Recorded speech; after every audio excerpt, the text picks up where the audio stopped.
Praise the Lord!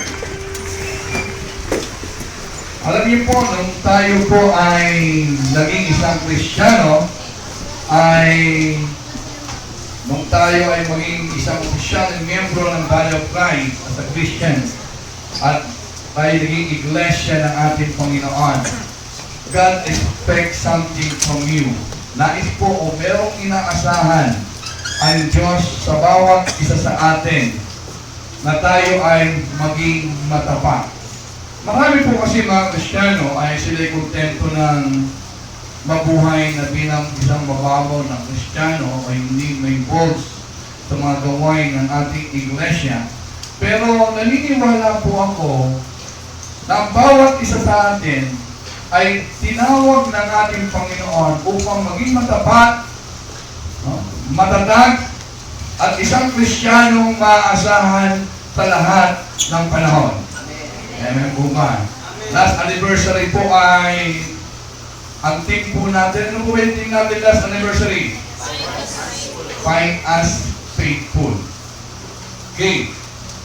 Ito po ay gagawin po natin, isa-isahin po natin saan mga area ng ating buhay na nais ng ating Panginoon na tayo ay matagpuan niyang matapat.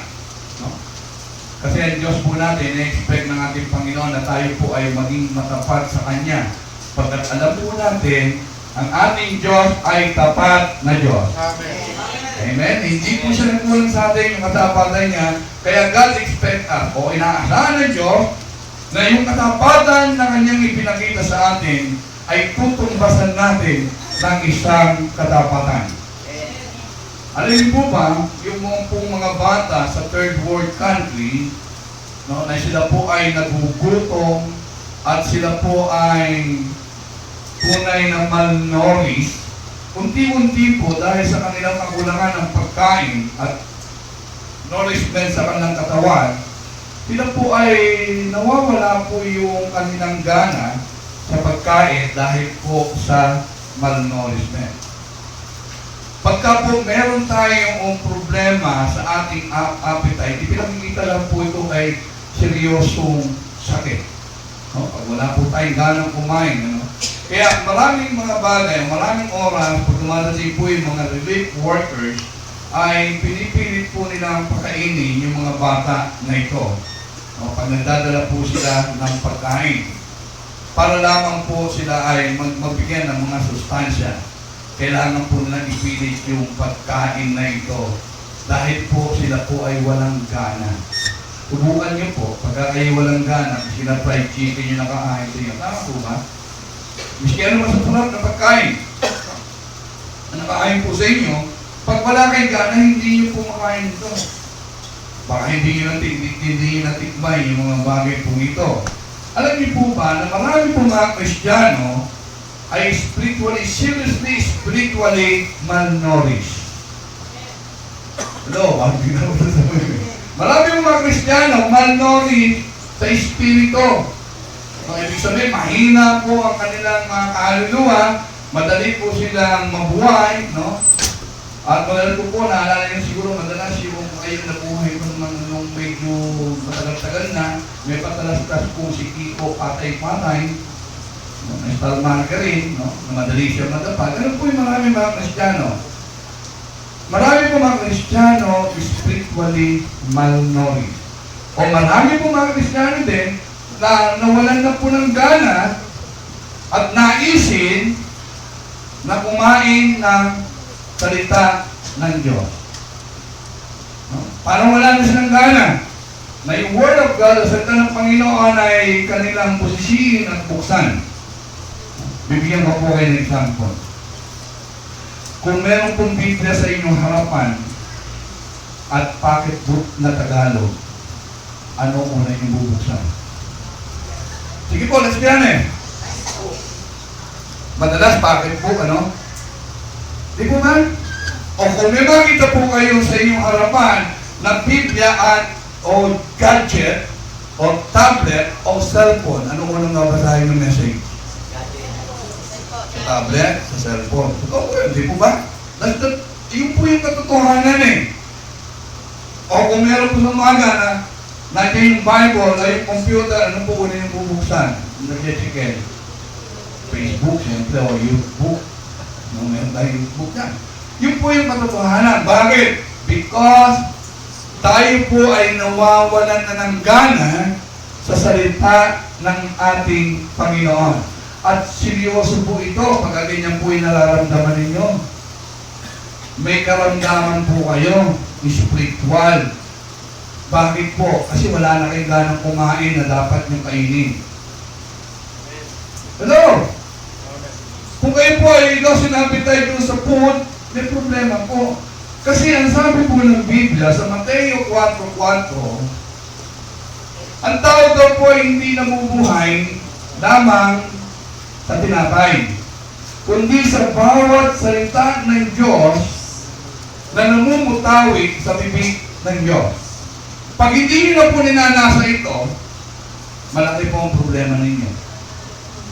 Definitely, malaki po ang problema.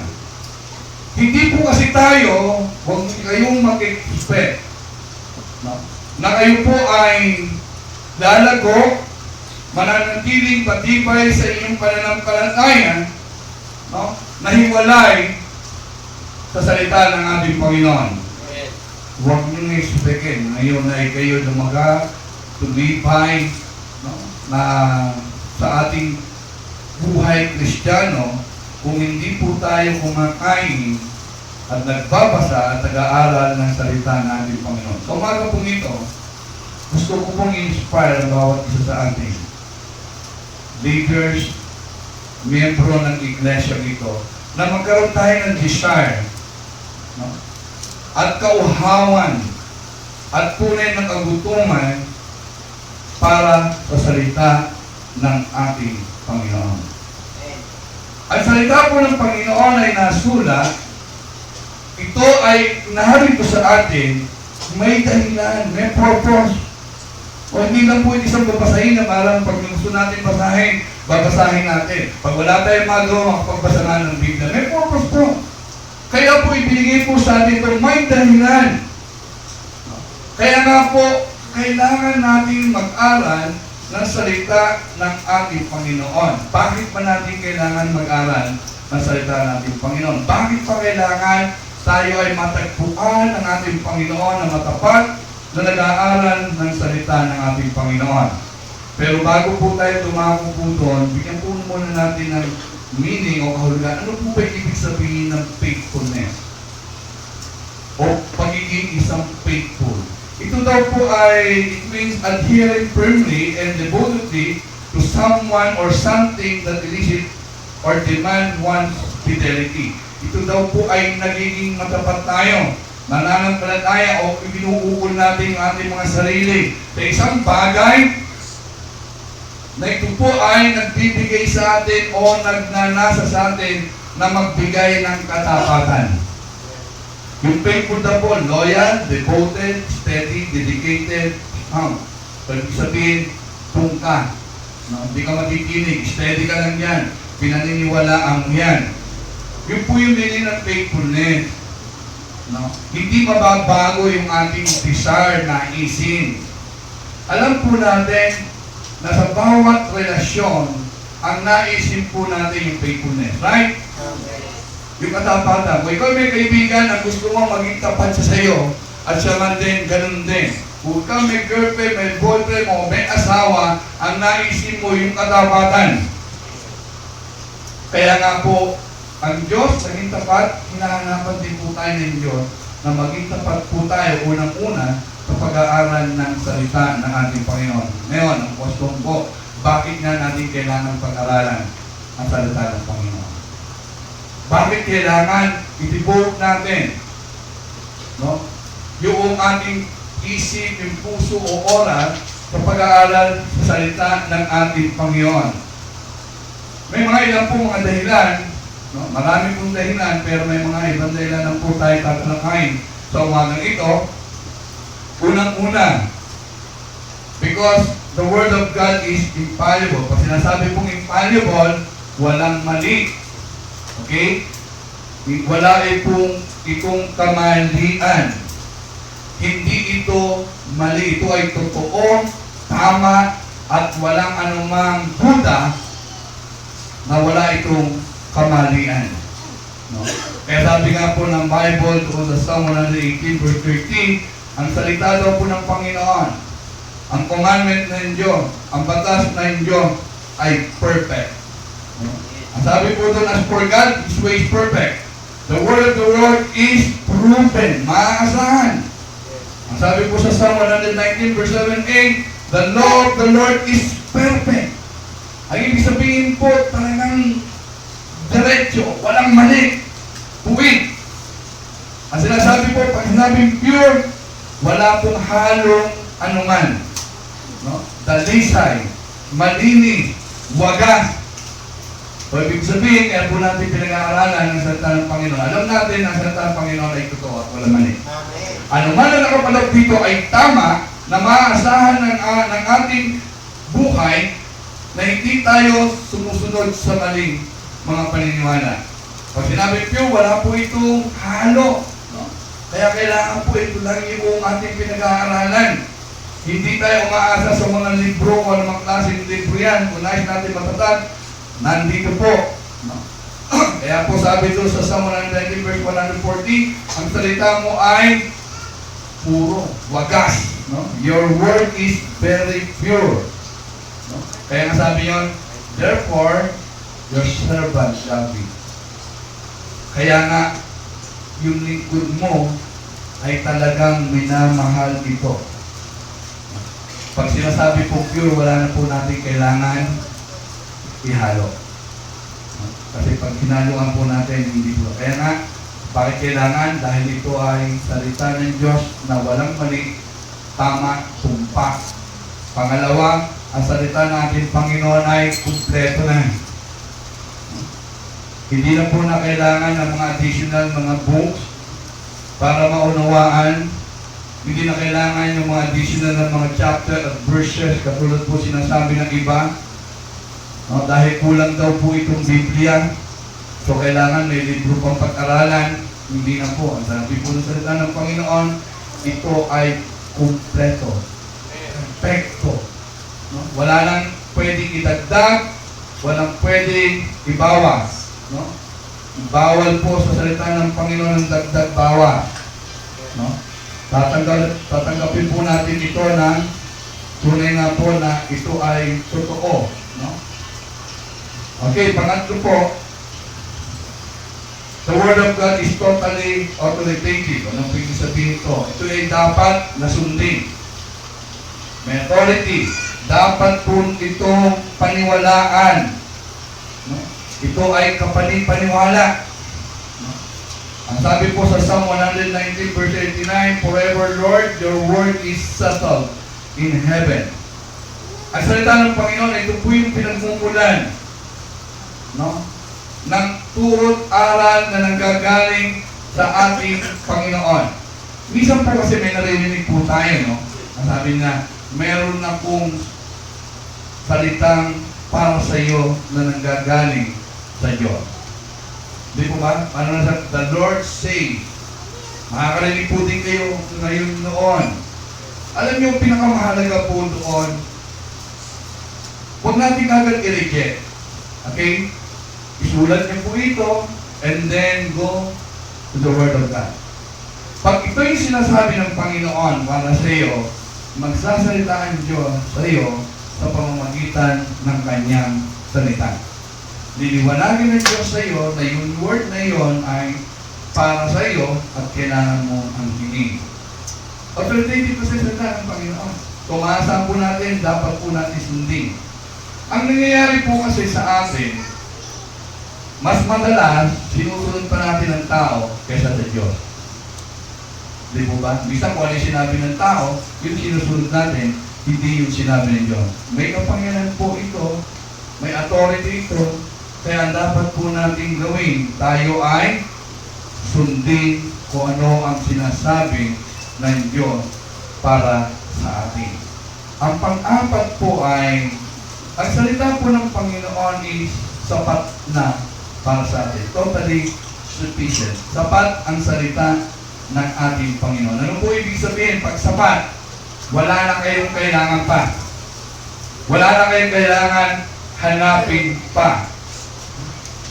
Ang ibig kong sabihin, ito ay sapat para sa ating kabubuhay sa mundong ito.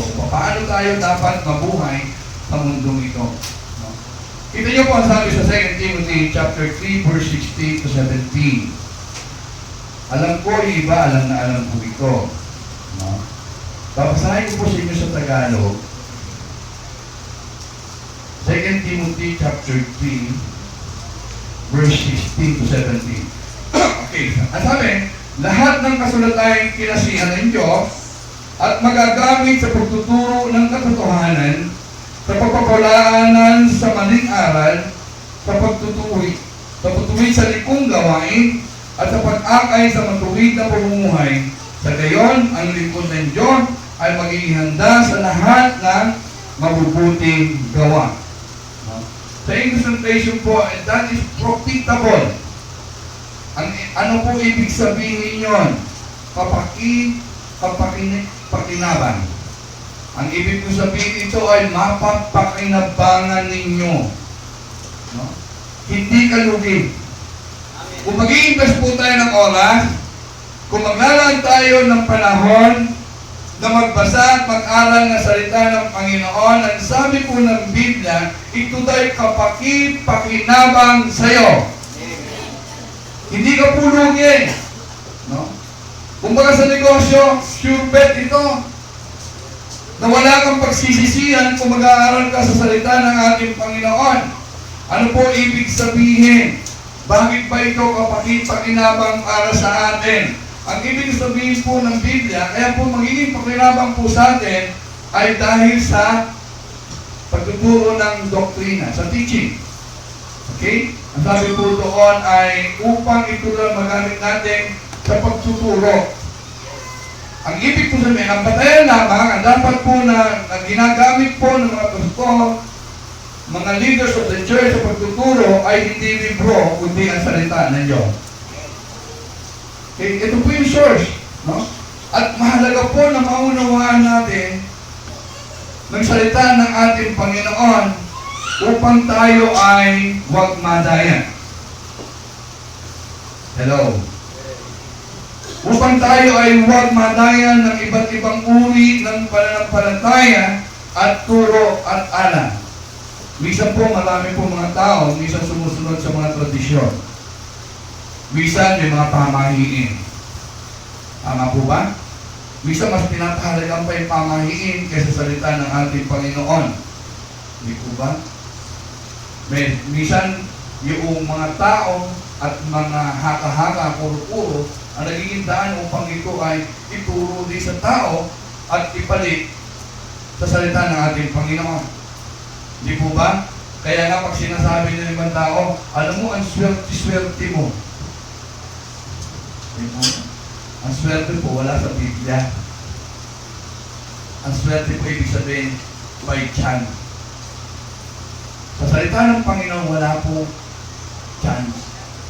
Tiyak at sigurado pag sinabi ng Panginoon. Hindi po swerte.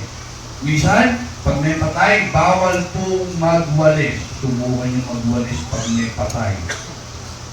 Baka mauna kayo sa patay. Bawal po. Bawal daw magpasalamat pag may patay. Madami pong bawal. Mga yung po yan ay mga hindi tradisyon, pamahiin. Di po ba? Bawal kang dumaan pag may dumaan na itim na pusa. Madidiskrasya ka daw. Di po ba? Kaya nga po, marami minsan ang halo, ang salita ng Panginoon, wiki po yung mga ano. Wala po problema kung magtuturo ng pastor, pare, ministro, o man leader ng church, as long as ito po ay batay sa katotohanan ng salita ng ating Panginoon. Hindi dahil sa salit-saling turo at aral ng tao, hindi dahil pinakabatay sa tradisyon, hindi nakabatay sa haka-haka at puro-puro. Kita niyo po sabi ng Panginoon doon sa mga Pariseo. Sa Marcos 7, ang talata po ay 9 ng 13. Ang sabi po dito,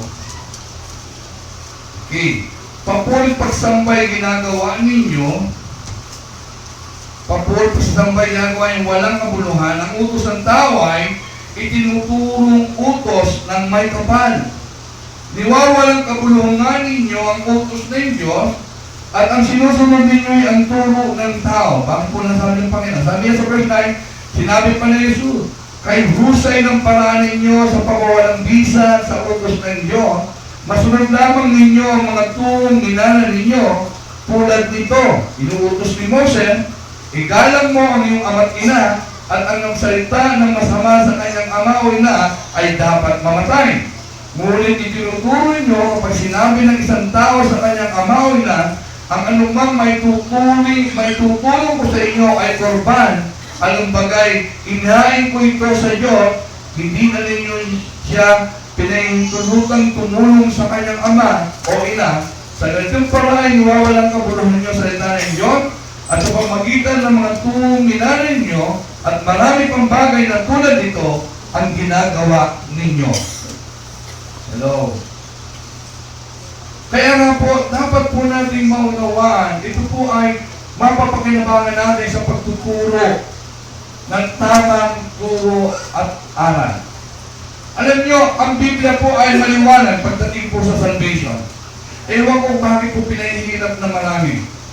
Simple-simple ang sinasabi ng Biblia tungkol sa pagliligtas ng Diyos. Una na sa John 3:16, napakasimple naman po, hindi po ba? Maliwanag, kayo na lamang ang pagsinta ng Diyos sa libutan na ibinigay niya ang kanyang bugtong na anak upang ang sino man ay huwag mapahama kundi magkaroon ng buhay na walang hanggan. Si Kristo ang daan, di po ba? Ang katotohanan ng buhay, sino man ay hindi makakaparoon sa Ama kundi sa pamagitan niya. Sa John 14:6. Diba? Sapagkat ang kabayaran ng kasalanan ay kamatayan, ngunit ang kaloob ng Diyos ay buhay na walang hanggan kay Kristo Jesus. Simple naman po eh. Kaya lang pinahihirap ng marami, gusto nilang dagdagan yung mga bagay nito. Kaya nga po pag may narinig kayo turo, miski po sa amin na mga pastor ninyo, be like a Berean. Ano po ibig kong sabihin? Tignan niyo po, saliksikin niyo, sa salita ng Panginoon, baka binobola na kayo ni Pastor Uno. Binobola kayo ni Pastor Dante, wala naman pala sa Biblia. Inuutok lang kayo. Dapat pag minaririnig kayo, huwag amen na amen. Pagdating sa Facebook, like ng like. Hindi natin ano yung nilalike nila. Baka maging mapanuri kayo. Diba? Katulad ng mga Berean, hanggang miski na si Pablo yung nagtuturo, hindi kagad sila naniniwala at ginagawa nila. Sinasaliksik nila sa salita ng Panginoon kung ang sinasabi ni Pablo ay totoo. Amen. Kaya pagka nakakarinig kayo, baka ibang turo nyo, mas magaling yung pastor yun ha. Abay, saliksikin nyo muna yan. Huwag kayong maniwala basta-basta, baka naliligaw lang kayo. Kaya nga, profitable ito kapag ay paghinabang upang sa pagtuturo ng maganda at maayos na doktrina at tulot aral na nagagaling sa ating Panginoon. Pangalawa po, ano po yung sinasabi ko kapag kinakailangan? Reproof. Ang ibig po sabihin, para mapabulaanan yung mga maling aral upang maituro nyo yung maling aral. Pag wala po kayong alam sa salita ng Panginoon, miski mali na yung tinuturo sa inyo, hindi nyo pa rin malalaman.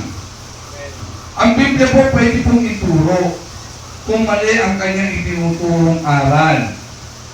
Pagka yung paniniwala at turo ng isang tao o ministro o pastor ay sumasalamat sa salita ng Panginoon, tiyak nyo mali. Hello? Tiyak nyo mali. Sino patayan natin? Ito. Hindi haka-haka, hindi turo-turo. Bibigyan ko po kayo ng isang mahalagang halimbawa. Ang sabi po natin, naniniwala tayo na si Kristo tao. Si Kristo po ay tao. Amen. Amen. Naniniwala kayo doon. Okay, naniniwala tayo Si Kristo ay hindi lamang tao, kundi isa rin Diyos. Amen. Okay, nag-agree po tayo. Ang iba po hindi. Okay? Paano mo sasalagin yung paniniwala nila, pabubulaanan, na mali ang kanilang mga turo kung hindi mo alam ang salita ng Panginoon? Paano pag kinakausap kayo? Alam mo, mali yung tinuturo ni Pastor sa inyo. Niloloko lang kayo. Hindi Diyos ni Kristo. Tao lang yun, tingnan mo. Ay, oo nga, no, tama, no? Bibigyan ko po kayo ng kanila ng halimbawa. Sa Isaiah chapter 42, verse 8. Okay. Sige, permit me. No? Isulat niyo po para mas maganda.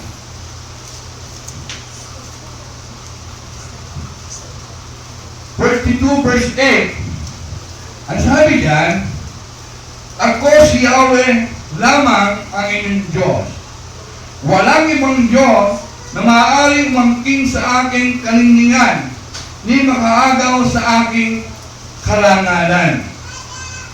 Ang sabi po nila, si Kristo daw tao lang, hindi Diyos. Ang sabi po dito, si Yahweh lang ang Diyos at wala siyang pwedeng pagbigyan na tao o Diyos ng kanyang kalingningan at karangalan. Okay? Oo nga, no? So, ibig sabihin, kung naroon ang karangalan ng kalingningan ng Diyos, siya ay Diyos. Kasi hindi niya pinamimigay yun eh. Tama po ba? Buksan niyo yung Biblia sa John chapter 17 verse 5. Magtyagaan lang po muna kayo ng konti. Ito kasi yung pinaka dapat yung matutunan na muna. Ilang mga talata lang po yan, pero marami po yan. Okay. 17 verse 5. Ano po sabi dyan?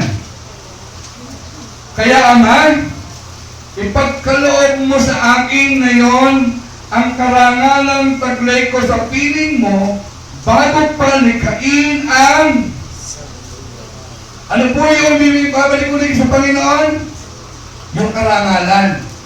So, ibig ko sabihin, kung ang karangalan at kalingningan ay nagagaling lamang o sa Diyos lamang, at ito ay hinihingi o pinaakili ng Diyos, yung karangalan nito, sa inyo. Kasi sabi ko sa talatang binasa natin na hindi ibibigay ng Diyos yung kanyang kalingningan, karangalan sa sino man Diyos at sa sino man tao o mga idol. Okay. Sa Isaiah chapter 43 verse 11, mga ilan lang po yan. Medyo tsagain nyo lang po. Maaari nyo po isulat. Isaiah chapter 43 verse 11, ang sabi po dito, ako si Yahweh, tanging ako lamang ang tagapagligtas, wala nang sino man. Pansinin niyo po yan, ha? Ako si Yahweh at tanging ako lamang ang tagapagligtas, walang sino man. So, Hosea chapter 13 verse 14, meron din po ganito sinabi. Okay, para po maging malinaw ng konti sa atin.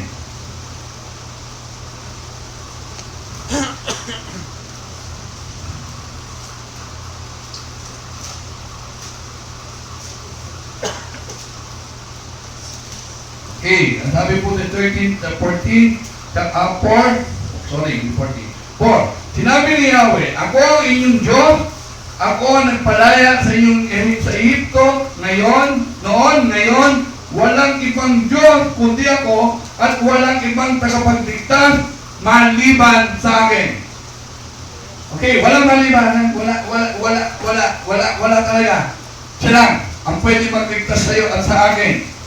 Ano po ang sabi sa Acts chapter 4 verse 12? Wala daw ibinigay na pangalan sa silong ng langit na sukat na ikaligtas ng tao kundi si Jesus. Amen.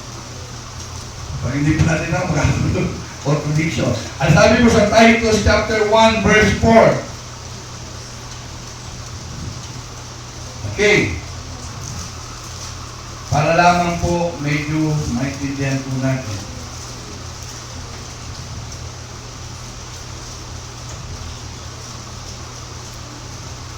Titus chapter 1 verse 4. Ang sabi dito kay Tito, tunay kong anak sa pananampalatay, pinanag ko sa ating lahat, sumayin nawa ang pagkalinga at kapayapaan mula sa Diyos Ama at sa ating tagapagligtas na si Kristo Jesus. May duda ba? Diba wala? Ang sinasabi ako, ang Diyos, wala ang maliban sa akin at walang ibang tagapagligtas maliban sa akin. Sabi sa New Testament, si Kristo daw ang tagapagligtas. Hello. Ayun yung 1 John chapter 5 verse 20, ang sinasabi po dito. At nalalaman natin na parito ang anak ng Diyos at binigyan niya tayo ng pangunawa upang makilala natin ang tunay na Diyos. At tayo nasa tunay na Diyos sa kanyang anak na si Kristo, Jesucristo. Ito ang tunay na Diyos at buhay na walang hanggan. O may mas lilinaw pa ba dyan? Pag hindi po natin alam, hindi natin masasalat. Pag hindi po tayo mag-aaral sa salita ng Panginoon, nakatunganga lang tayo. Hindi po ba? Kaya huwag kayo mag-alala. Tuturo din namin sa isa-isa. Pero ang mahalaga po, mag-aral po tayo sa salita ng ating Panginoon. Yan po ay pagdating sa religion. Sa pamumuhay po ng ating Kristiyano. Kasi madalas po minsan, yung moralidad ng society, yung standard ng society, ang ating pong pinipiling sundin. Okay? Tignan po natin sa Ephesians chapter 4:31. Ang sabi po dito, ito daw yung mga ugali ng tao eh. Chapter 4 verse 31.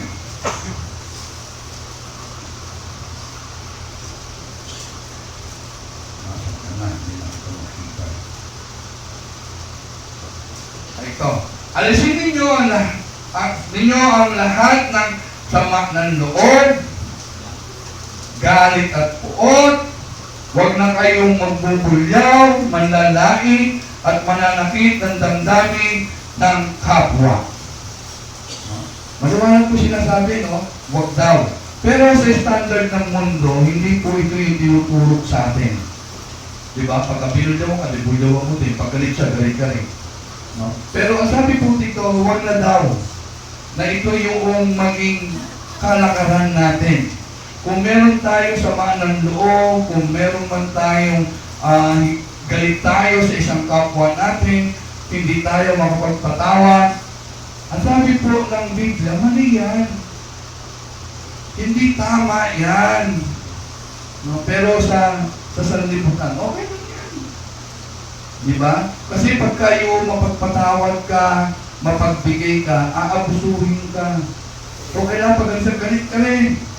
Pero hindi, sabi po doon sa kasunod na talata, sa halip, maging mabait kayo at maawain sa isa't isa at magpatawaran tulad ng pagpapatawad sa inyo ng Diyos sa pamamagitan ni Kristo. Ano? Kaya nga po, hindi po tayo lugi kapag pinapag natin sa pagtuturo, no? Para pabulaanan yung maling aral, no? Ang pangatlo po, for correction, act of correcting, setting right, pagtutuwid, pagwawasto. Pagka-correction po, pag nabulaan na po natin, na-point out po natin yung kaniyang kamalian, dapat po may pagtutuwid. Tama po? Hindi po pwede mali ka. Ito yung ginawa mo, mali ka. Pero ang tanong, ano ba yung dapat niyang gawin? Para yung kanyang kamalian ay may ayon. Kasi ang ibig ko sabihin ng correction, literally mean to straighten up. Sabihin, i-ayos, itayo, i-restore doon po sa original na kalagayan niya. No? Sa Greek po, ginagamit po ito doon sa pagka nagbumaksak po, kailangan ay tulungan yung tao na maitayo mula sa kanyang pagkabagsak. At ito daw po ay tinuturing din kung paano yung broken bone o yung balik na buto ay may ayos at maituwid uli ito. Yun daw po yung correction. Kaya po, pag meron proof, pag pinabulaan yung turo, kailangan natin ituwid o itama yung turong kanyang natutunan. Kaya mahalaga po yung salita ng Panginoon eh. Paano natin makukorek ang isang bagay na mali kung hindi natin alam kung ano ang tama at mali? Hindi po ba?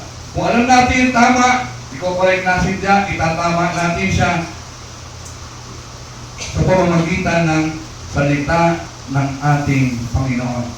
Hindi lamang po daw po pakinabang sa pagtuturo, sa pagbubulaanan sa maling turo, sa pagtutuwid ng maling turo at asal ng isang tao. Ito daw po ay kapaki-pakinabang. Ang sabi po doon sa verse 17 ng 2 Timothy chapter 3, ang sabi po rito, chapter 3, verse 17, ang sabi, sa gayon, ang lingkod ng Diyos ay magiging handa sa lahat ng mabubuting gawa. Sa English, totally equipped with every good work. No? Hindi po lahat ng mabuting gawa ay mabuting sa mata ng Diyos. Akala natin mabuti na yung ginagawa natin. Pero sa harapan ng Panginoon, meron talagang mabuting gawa. Ang sabi po sa Ephesians chapter 2, verse 10.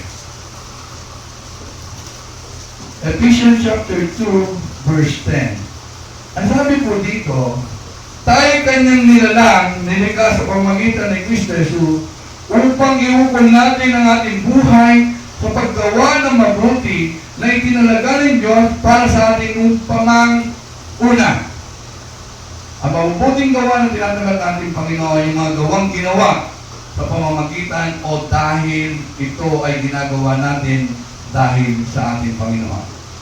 May mga gumagawa ng mabuti. Di ko ba tama? Mayroon nakita po natin doon nakaraan yun lang, namin tumutulong. Pero ang tanong ko po, bakit sila tumutulong? May kasunod kasi mga photographer, ano? Makita nyo na sa mga Facebook nyo, yung pinamimigay ng mga plastic, may mga pangalan. What for? Doon po ako nagtataka eh. May sino po, wala naman po na nanahagan tumulong to, may mga kanya-kanyang plastic, may pangalan din. Di po ba? Kasi sabi, ito ay tumulong kami doon. Naka-broadcast, ano? So palagay niyo po kaya tatanggapin niya yan, Diyos? Hindi. I believe, hindi tatanggapin ng Panginoon yan, maski mabuti man na nila. Bakit? Kasi gusto nila i-please yung tao. Gusto nila itaas yung sarili nila. Tama po ba? Ang gawang mabuti na sinasabi ng Panginoon ay yung itinagda ng Panginoon at ito'y ginagawa natin dahil ito ay sinabi ng Diyos at hindi natin naisip na tayo itaas ng tao kundi ang Diyos mismo na nakakita sa atin ang siyang magtataas sa atin. Amen. Hindi po lahat ng mabuting gawain eh. Mabuti sa mata ng Diyos. Minsan may motibo eh. Pag nagbigay ka kasi gusto mo, ay mabait ka. Hindi po ba? Sa tao okay, pero sa Diyos kaya, napapagiti mo kaya ang Panginoon? Kaya ang sabi po dito, na itinalaga. Okay? Ang sabi po dito, na ko na natin buhay sa paggawa ng mabuti, na itinalaga ng Diyos para sa atin nung pamanguna. Bilang mga anak ng Diyos, yung kabutihan na ginawa sa atin ng ating Panginoon, nais ng Diyos na makita sa inyo, hindi para papurihan kayo ng tao, kung hindi dahil mahal ninyo ang Diyos at nais ninyo sundin kung ano man ang sinasabi ng Diyos na mabuting gawa na ayon sa kanyang panukala. Nakapagtata ko, wala ata nagbigay na walang pangalan. Buti pa yung nag-donate ng anonymous eh. And I believe, i-honor ko ng Panginoon na. Kasi yun ang gusto ng Panginoon. Sabi nga yun, pag nagbigay yung kalawang kamay mo, huwag nang malaman ng kanan. Huwag na may pagmalaki, huwag na ipakita, huwag na para mapalagpak ang kasabihin mabuti. Para daw tayo makagawa ng mabuti natin Panginoon. Hindi lang po para tayo makita natin ano ba yung nais ng Panginoon na gawin ko. Ano ba yung mabuti sa mata ng Diyos na aking dapat gawin? Ang sabi dito, to equip. Para daw tayo ay mahubog, matrain. para sa paggawa ng mabuti na itinakdanan nyo buhat pa noon. Kaya kailangan po natin yung Word of God eh. Yung salita ng Diyos na tayo ay mag-aral po yan. Ano po ba ang dahilan? Because it's food for our soul. Sinabi po natin kanina eh. Kung nais natin lumago, tumibay, kailangan po natin mag-aral sa Panginoon upang tumibay ating panahon. Pangalim po, dahil ito po yung ating, hindi lang pala kundi weapon, armas natin, kapaglaban natin kay Satanas. Sa Ephesians chapter 6, verse 17, sabi ang kunin yung tabak ng kaloob ng Espiritu sa mga tuwid ang salita ng Diyos. Paano natin lalabanan si Satanas? Hindi natin kaya suntukin yan. Hindi natin kaya sipahin yan, Espiritu yan. So, ang dapat natin panlaban ay yung salita ng Diyos. Kaya nga si Kristo, ang mga pinanlaban niya, it is written, nasusulat. Kung wala po tayong alam, hindi natin kabisado, kasabihin natin, sabi ni Pastor Dante, hindi, nasusulat. Sabi ng Biblia, panlaban po natin yan. Upang the Word of God will accomplish what is promised. Ang salita ng Panginoon ay tutuparin, gagawin kung anong pangako na binitawan ng Diyos sa Kanyang salita.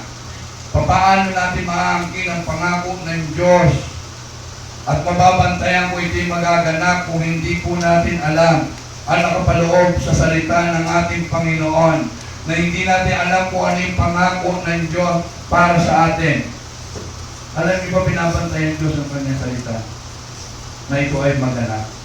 Sabi sa Isaiah chapter 55 verse 11, hindi daw papayagan ng Diyos na bumalik sa Kanya yung Kanyang salita na hindi na-accomplish yung purpose ng Kanyang salita. Di po ba? Magaganap sa tamang panahon na nais ng Diyos na maganap nito. Pero, sige Pastor, okay na yan, solve na. Paano naman? Paano kami mag-aaral ng salita ng Panginoon? Yung po kasi minsan yung malaking tanong. Hindi namin alam kung paano gagawin namin eh. Kung paano mag-aaral ng salita ng ating Panginoon. Okay, una-una, dapat po tayo mag-aaral sa ating sarili. Privately, tayo po magbasa, mag-aral. Kasi po ang salita ng Panginoon ay nasulat noon. Again, Tagalog nga, sa common language noon, sa Greek, sa Hebrew yung ginagamit. Ngayon may Tagalog po, hindi naman mahirap intindihin eh. Hindi naman implikado. So kailangan po tayo sa ating bahay. Meron po tayo talagang pag-aaral sa ating salita ng Panginoon. Kung numating po kayo ng mga cell group nyo, meron pong paraan doon na tinatawag na ano ba yung spec? Spec. S is for sin to avoid. Tama po ba ba? Sin to avoid. Ano mga kabataan, mga nag-aaral ng sa cell group? Yung kasalanan daw na dapat natin iwasan, yun ang tulo ng S. P is promise to claim. Yung mga pangako na ng Diyos na nadaanan nyo, na i-claim nyo, akin to. Ibibigay ito ng Diyos sa akin. Ang E ay example to follow. Example to follow. Ano ba yung mabuting halimbawa na aking dapat sundin dito at maging bahagi ng aking buhay? Uy, Good Samaritan, ganun pala. Miski hindi mo kilala. Pag nangangailangan, dapat pala bilang isang Kristiyano, mabuting halimbawa, huwag kang papalis doon sa Levita at mga pare na dinaanan lang at tinignan lang. Di po ba? At yung C, command to obey. Ano ba yung inuutos ng Diyos na dapat kong sundin? No? Yung S, some other teaching. Mga ibang mga turo't aral na po pwede nating matutunan. Yun po yung guidelines natin. Study the Word of God. Privately, kayo, manalangin kayo, magpuri kayo, umawit sa Panginoon, and then try mo, kumuha ng ballpen, lapis mo, yun. Magiging may spec. Ano ba kasalanan? Ito sinasabi na dapat. Kung ikaw yung pangangailangan sa buhay na may buhay, hindi pa rin natatanggal, yung ispipikapin bahay mo, mabasa mo dun, uy, dapat pala hindi ako chismosa. Di po ba? Matututo po kayo. Pangalawa po, study God's Word together. Sabihin, hindi lamang po personal, ang isa din po mahalaga, dapat sama-sama po tayo nag-aaral ng salita ng ating Panginoon. Kaya tayo may cell group. Bakit? Ano naman pakinabang, Pastor? May aral na nga ako eh. Hindi po ba? Hindi naman po lahat alam natin. Hindi po natin alam lahat yung mga bagay na pinangyari sa atin. Ano po ba yung diferensya? Ano ba yung pagkakaiba? O ikaw nag-aaral mag-isa? Bakit pagka marami kayo, mas maganda? Kasi makapagtatanong ka, may matatanong ka. Matatanong si Pastor Olan, matatanong si Pastor Dante, Sister Adel, no? Yung mga leaders ng cell group. Sister, tama ba ako ng pagkakaintindi ko? Then, naniniwalagan ka. No? Hindi po ba? At yung mga teacher na, minsan, oo nga, no? Hindi ko na naisip yung mga tanong na to, ha? Babalik ulit sila sa pag-aaral ulit. Pipilitin na, tignan yung kasagutan. Hindi po ba? At makikita rin, maririnig din, yung inyong mga input na po pwede nyo ba? Magiging kapag-kinabang po kayo. Ako kaya madalas sinasabi sa mga leader, miski na yung mga message dito, merong ibibigay sa inyo ng Diyos na hindi ibinigay sa akin. Merong ipagagawa, merong ipinapakita sa inyo ng Diyos na hindi ipinakita sa akin. Kaya nga pagka tayo nag-uusap-usap, nakakakuha rin kami ng karunungan sa inyo. Hello, hindi sasabi na alam namin lahat. Hindi. Meron kami nadadampot sa inyo na hindi namin nadampot o nakita sa aming sariling pag-aaral. At nagiging blessing po tayo sa iba. Nagiging pagpapala po tayo sa iba. Kailangan po yun. At ano po yung isa pang maganda po dito? Kasi nga, pag sa mga teacher, ay sila po ay nag-aaral, may mga information po silang alam na maaari nyo pong hindi alam, no? Miski nagbabasa po kayo, nag-aaral kayo, maaari may nakaligtan kayo. Kasi yung mga teacher, mas malalim ng konti ang pag-aaral sa pag-aaral ninyong ginagawa. Okay? Ano po yung mga halimbawa? Nakita niyo yung Enoch na sinabayan po ni Stephen, di po ba? Binabasa niya Isaiah chapter 53. Habang tumatago yung kalawahan, tumatago po si Stephen. Naintindihan mo ba yung binabasa mo? Hindi nga eh. Paliwanag mo nga, sumakay po siya, pinaliwanag niya. Kaya pumahalaga po yun eh. Yung pag-aaral na sama-sama. Kaya huwag kayong ma-miss, huwag niyong ma-miss yung ating cell group. Lalo ngayon 2014, unayos niyo po magtayo ng mga cell group sa inyong mga tahanan. Willing po sila Pastor Dante, Pastor Ola na magturo. Amen. No? Willing po kami magturo. Wala pong problema yon. Ang kailangan lang po talagang willing din kayong makinig at maggaya. Okay po ba? At panima po, bakit mahalaga po yung nag-aaral tayo sama-sama? Nadidevelop po yung malalim nating relationship sa bawat isa. Bakit po yung nagiging accountable po ikaw sa sarili mo, nagiging accountable ka rin doon sa mga kasama mo sa cell group. Kaya minsan pag-absent ka sa cell group, sabi siya, sis, absent ka sa cell group ha? Wala ka. Bakit ka wala? Kaya tuloy medyo nahihiya ka. Kung hindi balik yung dahilan mo, medyo tatahimik ka na lang. Kasi hindi mo pwede sabihin eh. Kasi ano eh, tinanghali ako ng gising. Kasi ano yung cell group natin, medyo oras pipili ko eh. Eh, hindi ako nagising. Di ba ba? Kaya nga tinatanong ka, naging accountable ka, hinahanap ka ng mga kasama mo. Kaya sabi ko kila Alex sa kanya, o yan, bati-bati kayo ha, kayo magkahanapan. Pag walang isa, hahanapin ko kayo sa isa.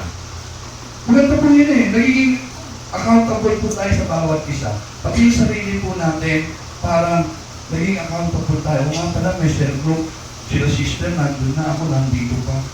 Tanghali na ako, late na nga. No?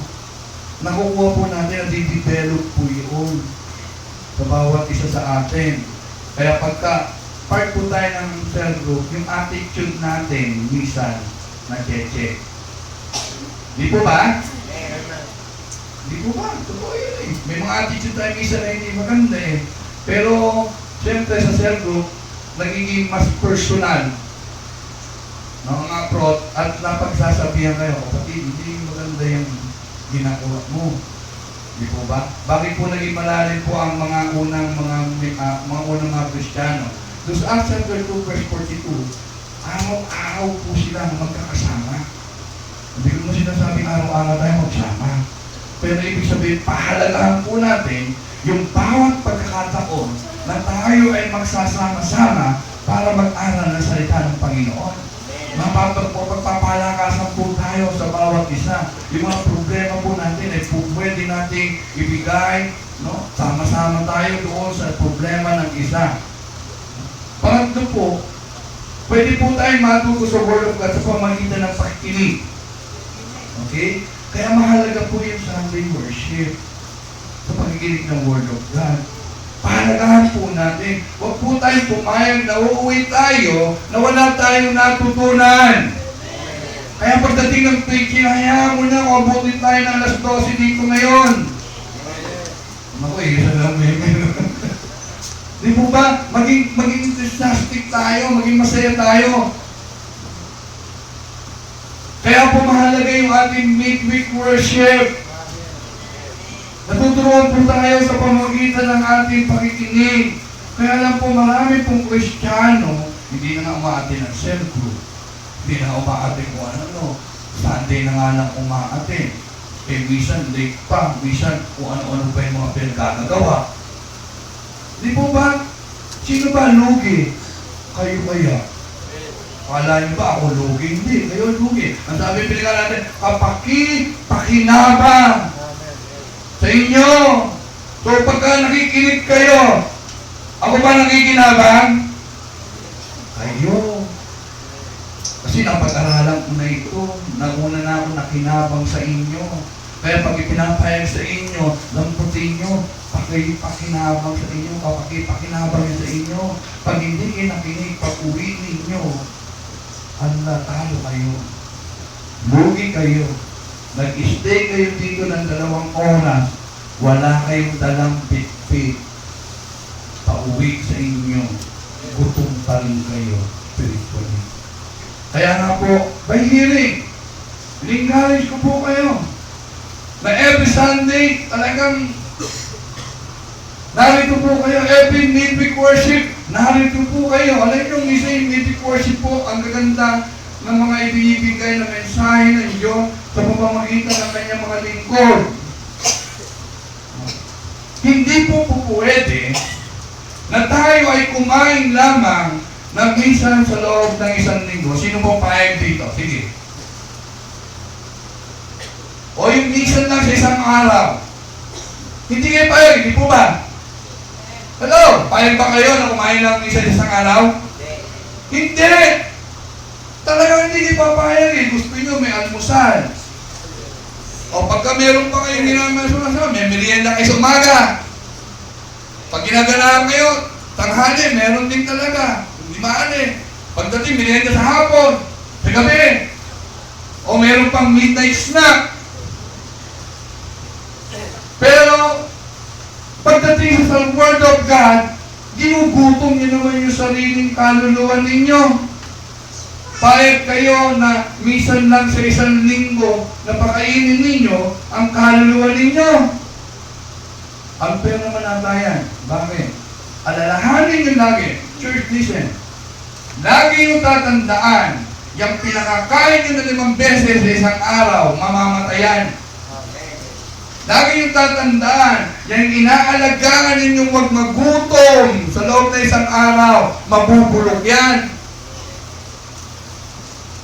Yung ginugutom ninyo na hindi nyo nakikita, yon ang mananatili. Amen.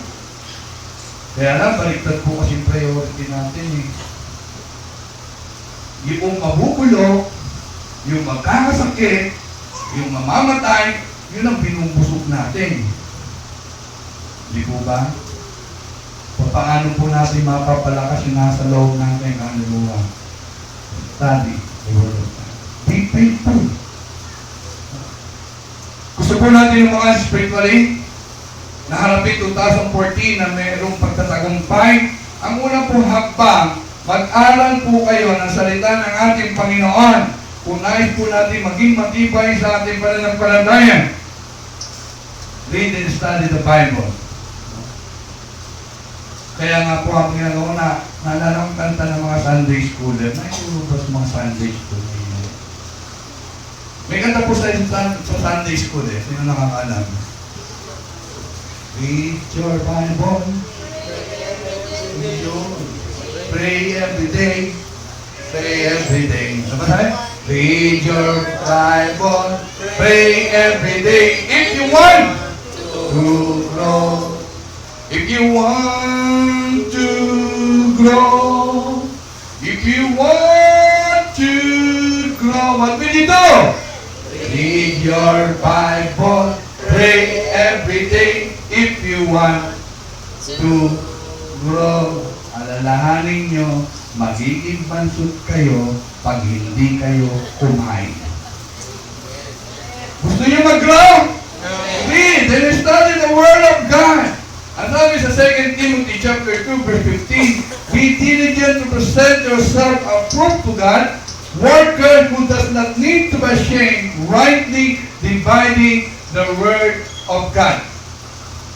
Na kung tayo mag-aaral, hindi tayo mahihiya na umarap kanino man tao pagkat alam natin ang ating pinag-aaralan, ang ating tinuturo, ito ay salita ng Panginoon na ayon sa katotohanan.